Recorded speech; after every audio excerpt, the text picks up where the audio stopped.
بسم اللہ الرحمن الرحیم۔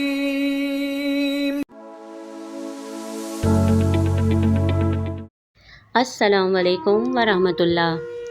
پیارے دوستوں، قرآن حکیم کا دعویٰ ہے کہ اس میں کوئی باطل بات داخل نہیں ہو سکتی، اس لیے کہ قرآن حکیم کا ایک ایک حرف اتنی زبردست حساب کتاب کے ساتھ اپنی جگہ برقرار ہے کہ اس میں تھوڑا سا بھی رد و بدل کرنے سے معلومات درم برہم ہو جاتی ہے۔ قرآن پاک کی اعجاز نشان نمایاں ہے۔ اتنی بڑی کتاب، اتنی باریک کیلکولیشن کا کوئی مصنف تصور بھی نہیں کر سکتا۔ چند الفاظ بطور نمونہ آپ کی خدمت میں پیش ہیں، ورنہ قرآن کا ہر لفظ جتنی مرتبہ استعمال ہوا ہے وہ تعداد اور اس کا پورا بیک گراؤنڈ اپنی جگہ خود علم و عرفان کا ایک وسیع جہاں ہے۔ تو دوستو، دنیا کا لفظ اگر قرآن پاک میں 115 مرتبہ استعمال ہوا ہے تو اس کے مقابل آخرت کا لفظ بھی 115 مرتبہ استعمال ہوا ہے۔ شیاطین و ملائکہ کا لفظ 88 مرتبہ استعمال ہوا ہے۔ موت و حیات 115 مرتبہ استعمال ہوا ہے۔ نفع و فساد 50 مرتبہ استعمال ہوا ہے۔ ہجر و وصل 108 دفعہ استعمال ہوا ہے۔ کفر و ایمان 25 مرتبہ استعمال ہوا ہے۔ شہر 12 مرتبہ استعمال ہوا ہے، جو کہ شہر کا مطلب مہینہ اور سال میں 12 مہینے ہوتے ہیں۔ اور یوم کا لفظ 360 مرتبہ استعمال ہوا ہے۔ اتنی بڑی کتاب میں اس عددی مناسبت کا خیال رکھنا کسی بھی انسان یا مصنف کے بس کی بات نہیں۔ مگر بات یہیں ختم نہیں ہوتی ہے۔ جدید ترین ریسرچ کے مطابق قرآن حکیم کے حفاظتی نظام میں 19 کے عدد کا بڑا ہی عمل دخل ہے۔ اس حیران کن دریافت کا سہرا ایک مشرقی ڈاکٹر راشد خلیفہ کے سر ہے، جو امریکہ کی ایک یونیورسٹی میں کیمسٹری کے پروفیسر ہیں۔ 1959 میں انہوں نے مکمل قرآن پاک کو کمپیوٹر پر چھاپنے کے بعد قرآن پاک کی آیات، ان کے الفاظ و حروف میں کوئی تعلق تلاش کرنا شروع کر دیا۔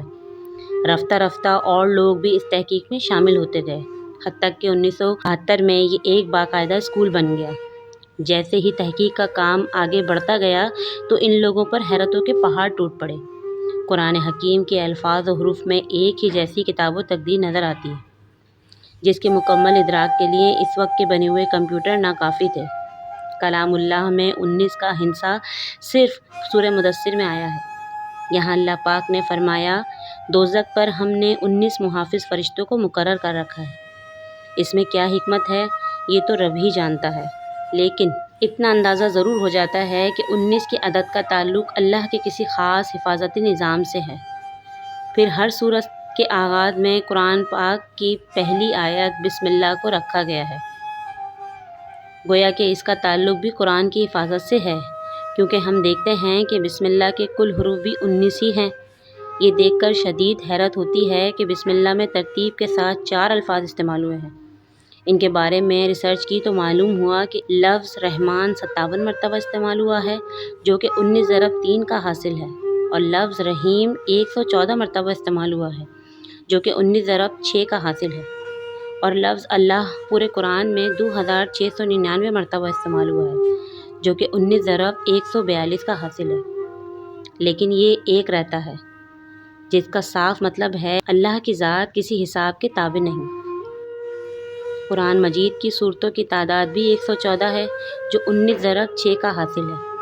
سورہ توبہ کے آغاز میں بسم اللہ نازل نہیں ہوئی تھی، لیکن سورہ نمل آیت نمبر 30 مکمل بسم اللہ نازل کر کے 19 کے فارمولے کی تصدیق کر دی گئی۔ اگر ایسا نہ ہوتا تو اس حساب سے یہ قاعدہ نہیں بنتا تھا۔ اب آئیے حضور علیہ الصلوۃ والسلام پر اترنے والی پہلی وحی کی طرف۔ یہ سورہ علق کی پہلی 5 آیتیں ہیں، اور یہیں سے 19 کے حسابی فارمولے کا آغاز ہوتا ہے۔ ان آیات کے کل الفاظ 19 ہیں، اور ان الفاظ کے کل حروف 76 ہیں، جو کہ 19 ضرب 4 کا حاصل ہے۔ لیکن بات یہیں ختم نہیں ہوتی۔ جب سورہ علق کے کل حروف کی گنتی کی گئی تو عقل دنگ رہ گئی کہ اس کے کل حروف 304 ہیں، جو کہ 19 ضرب 4 کا حاصل ہے، اور عقل یہ دیکھ کر حیرت کی عطا گہرائیوں میں مزید جاتی ہے کہ قرآن پاک کی موجودہ ترتیب کے مطابق سورہ علق قرآن پاک کی 96 نمبر سورت ہے۔ اب اگر قرآن کی آخری سورت والناس کی طرف سے گنتی کریں، اس آخر کی طرف سے سورہ علق کا 19 نمبر بنتا ہے، اور اگر قرآن کی ابتدا سے دیکھیں تو 96 نمبر سورت سے پہلے 95 صورتیں ہیں، جو ٹھیک 19 ضرب 5 کا حاصل ہے۔ اسی لیے یہ بھی ثابت ہو جاتا ہے کہ صورتوں کے آگے پیچھے ترتیب بھی انسانی نہیں بلکہ اللہ تعالیٰ کے حسابی نظام کا ہی ایک حصہ ہے۔ سورہ فاتحہ کے بعد قرآن حکیم کی پہلی سورت سورہ بقرہ کی کل آیات 286 ہے۔ 2 ہٹا دیں تو مکی صورتوں کی تعداد سامنے آ جاتی ہے، اور اگر 6 ہٹا دیں تو مدنی صورتوں کی تعداد سامنے آ جاتی ہے۔ آج جبکہ سائنس کو اپنی ترقی پر بڑا ناز ہے، پر قرآن اپنا چیلنج دہراتا ہے۔